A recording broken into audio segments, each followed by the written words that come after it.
Halo, bismillahirrahmanirrahim. Assalamualaikum warahmatullahi wabarakatuh. Waalaikumsalam Salam. warahmatullahi wabarakatuh. Nah, gimana hari ini? Sehat semua ya? Alhamdulillah sehat, Pak. Nah, Terima alhamdulillah. kasih. Jadi, meskipun tidak ketemu secara langsung, penting kita diberikan kesehatan ya. Baik, hari ini materinya adalah subnetting. Kalau minggu kemarin kita sudah saya sampaikan mengenai IP address dan simulasi ya, simulasi penggunaan IP address dengan menggunakan software Cisco Packet Tracer.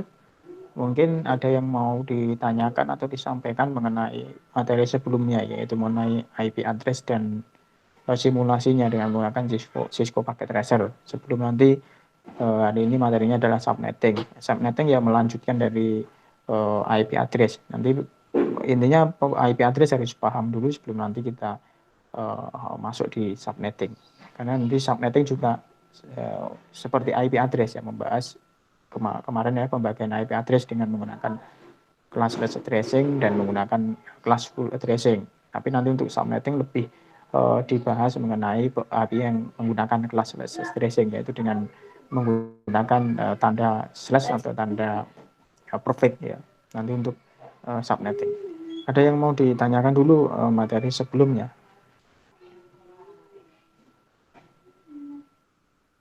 Ada enggak?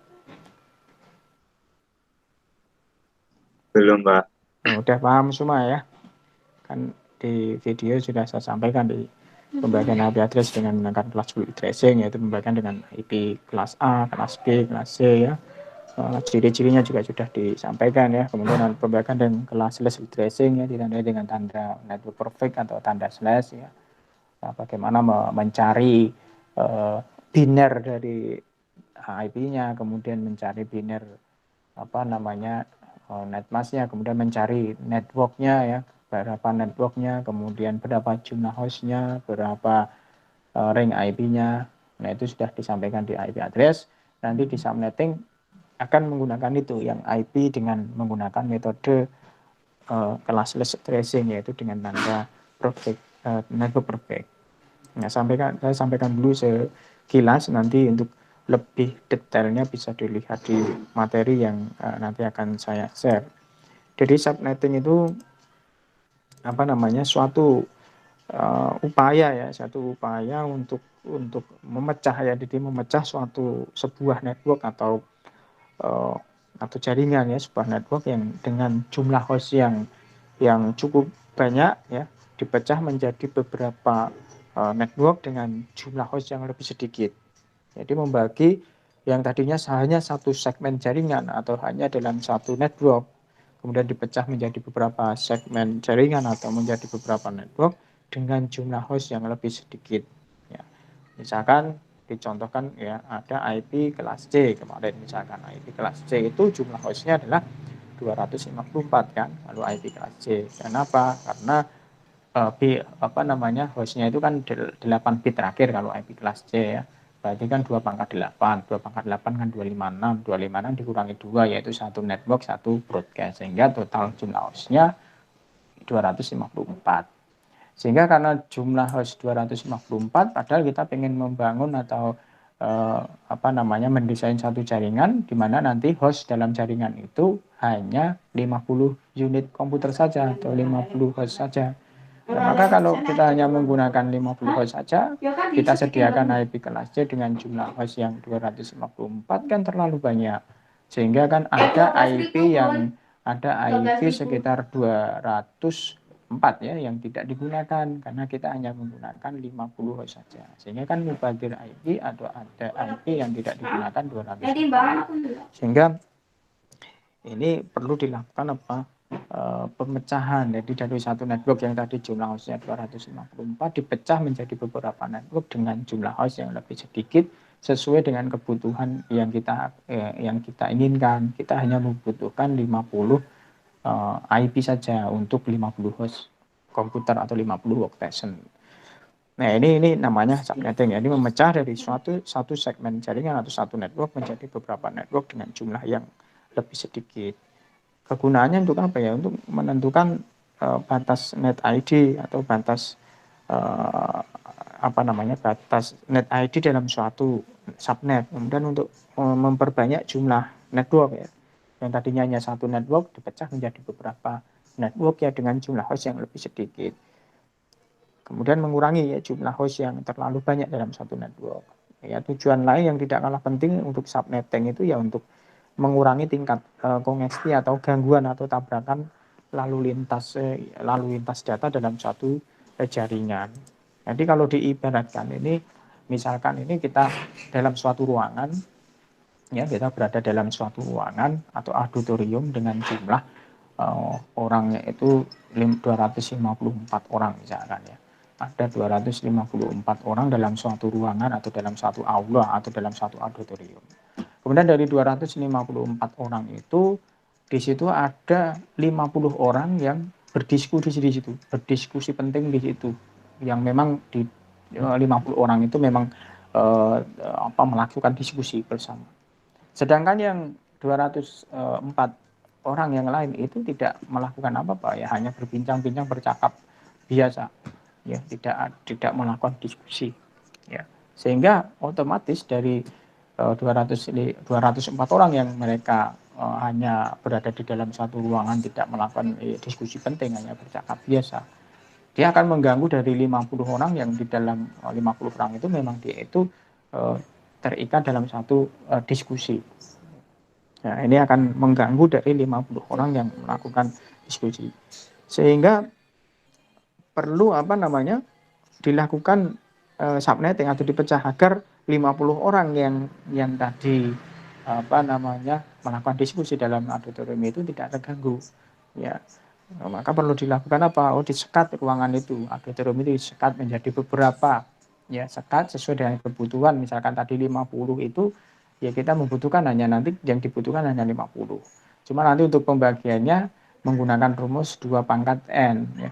2 pangkat N itu ya kita sesuaikan kebutuhan. Misalkan kita 50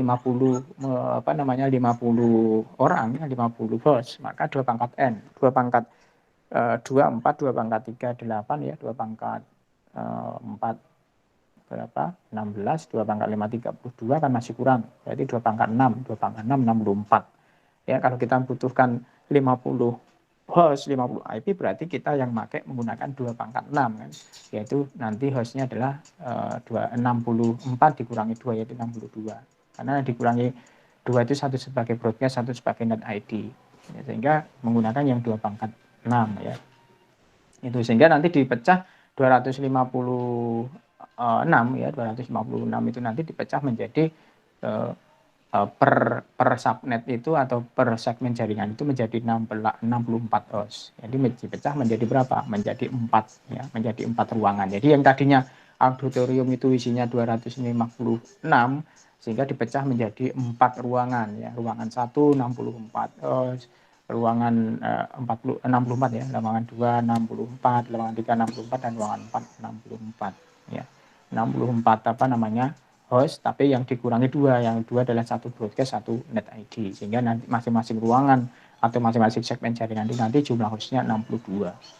Tadi yang dibutuhkan hanya 50, sehingga kan tidak terlalu banyak IP yang mubadir kan. Kalau 62 disediakan kita hanya menggunakan 50 kan hanya sisa 12 ya, 12 IP, sehingga tidak terlalu banyak IP yang tersisa atau tidak terlalu banyak mubadir IP, sehingga tidak begitu mengganggu mengganggu dari lalu lintas data dalam satu jaringan tersebut. Sehingga segmen 1 62 host, segmen 2 juga 62, segmen 3 62, segmen 4 juga 62.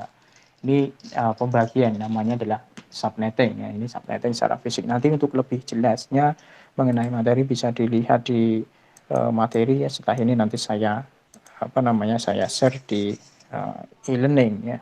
Ini nanti bagaimana segmen subnetting secara fisik, nanti ada gambar subnettingnya ya, bentuk modelnya, sehingga nanti kalau sudah dipecah menjadi segmen yang tadinya satu segmen 26 itu ya, host itu dalam satu ruangan, dalam satu segmen jaringan dipecah menjadi 4 segmen ya, masing-masing segmen 62 host, 62 host, 62 host. Nah, kalau sudah dipecah menjadi 4 segmen itu, maka antar segmen segmen jaringan 1 atau network 1, network 2, network 3 dan network 4 itu sudah tidak lagi bisa berhubungan secara langsung Ya, sehingga nanti untuk agar bisa berhubungan, agar bisa berkomunikasi, misalkan ini segmen 1 juga ada komunikasi, ada diskusi, kemudian segmen 2 atau network juga ada komunikasi, ada diskusi, ruangan 3 juga ada diskusi, 4 dan juga ada diskusi. Maka apabila masing-masing ruangan itu ingin melakukan komunikasi, maka perlu satu perangkat yang namanya nanti adalah router ya. Nanti setelah subnetting kita akan membahas mengenai router, perangkatnya, prosesnya disebut dengan routing ya. Kalau masih dalam satu segmen jaringan tidak perlu pakai router ya.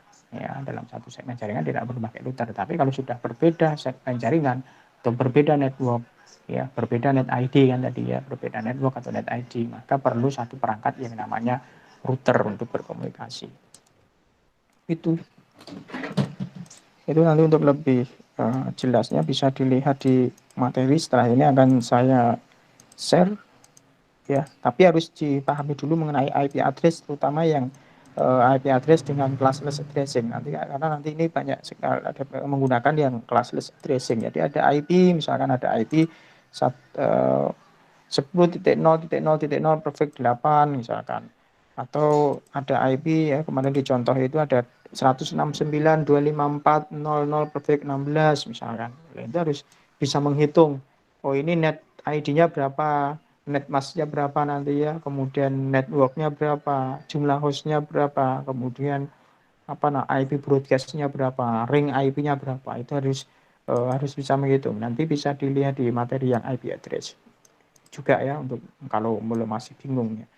Kalau masih bingung cara menjadikan biner ya, intinya dijadikan biner dulu IP-nya, kemudian biner IP dengan biner netmask di N akan mendapatkan biner dari network ya, sehingga nanti ketahuan networknya, kemudian dicari jumlah hostnya berapa, nanti tinggal mencari ring IP. Setelah ketahuan jumlah networknya, jumlah hostnya ketemu, sehingga bisa dicari ring IP-nya.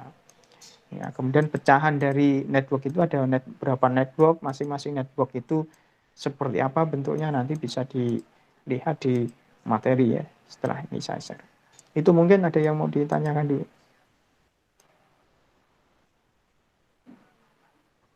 Belum, Mbak.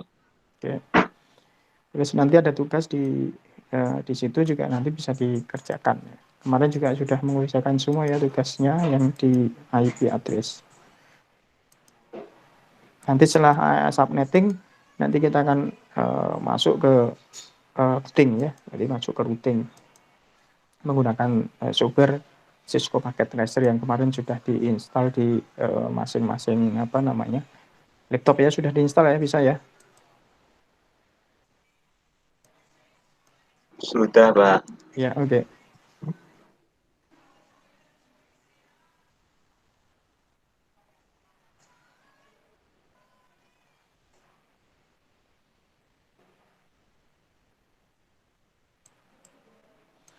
Baik, terima kasih. Mungkin itu saya sekarang silahkan sebentar.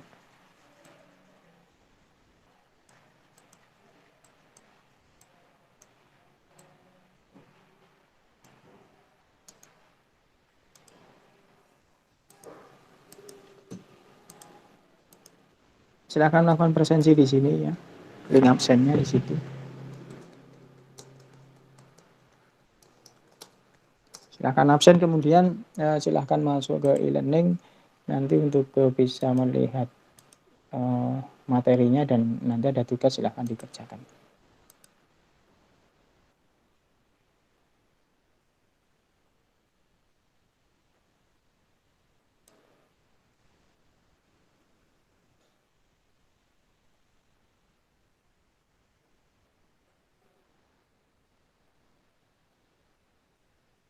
Oke, cukup ya. Cukup, Pak. Baik, terima kasih. Silahkan habis ini kembali ke e-learning, terus lihat materi hari ini, kemudian nanti tugas bisa dikerjakan. Ya. Baik, terima kasih, saya akhiri. Terima kasih semua, semoga kita tetap selalu diberikan kesehatan oleh Allah Subhanahu wa taala. Baik, terima kasih. Assalamualaikum warahmatullahi wabarakatuh. Waalaikumsalam warahmatullahi wabarakatuh. wabarakatuh. Ya, silahkan kembali ke e-learning ya.